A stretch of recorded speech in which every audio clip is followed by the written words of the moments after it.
ګرانو کتونکو سلامونه کوم. ملب خان شیرپو ویلفیر فاونډیشن د خپل وس مطابق د بېوسه بېکسه بېڅوکه خلکو سره تعاون کوي. ورسره خپل هغه کتونکو ته هغه بېوسه خلک هم وړاندې کوي څوک چې مدد کول غواړي.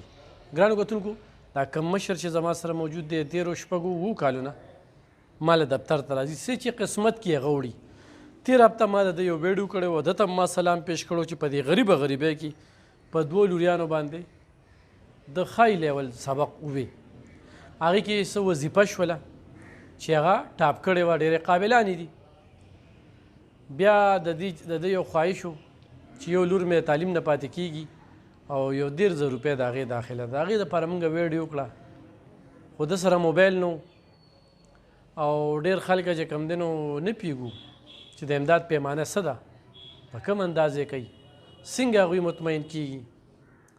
مونږ خو بھرپور کوشش کوو. الحمدلله تر اوسه هم چې کوم کار وکړو صرف د دغې خلکو نه چې کومې خبرې اورېدې چې غلا کوي دا کوي څه ثبوت یا دلیل څه خبره نه وي، خو بس صرف دغه چغې سورې خو د هغه مشرانو یې دغه چغې سورې وي، نو د کشرانو خو به وي، نو هغه خپل انجام ته ورسېدل او هغوی خپل هر څه په دغې خلکو باندې بیا ثابتېږي.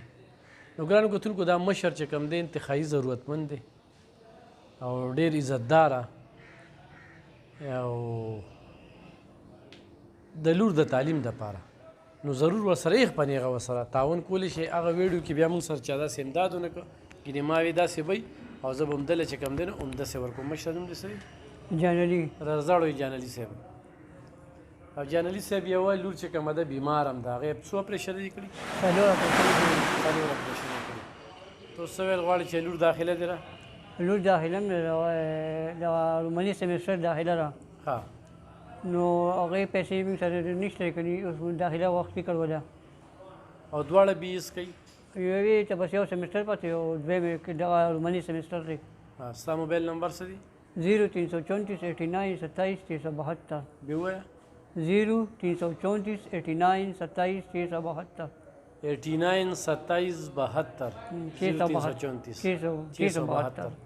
ګرانو کتونکو ایخ په نیغه چې کوم دی نو د ده سره امداد کولی شي. د ده دا کار کول دي، خواهش یې دی چې لور یې سبق ووایي. 3 لوریانې دي، یوه پکې بیماره ده، هغې له یو شمېر اپرېشن یې وکړې، دا 2 تعلیمونه کوي. نو د چارسدي رزړ اوسېدونکي دي، ضرور ورسره مدد وکړي، مرسته وکړي. ډېره مننه.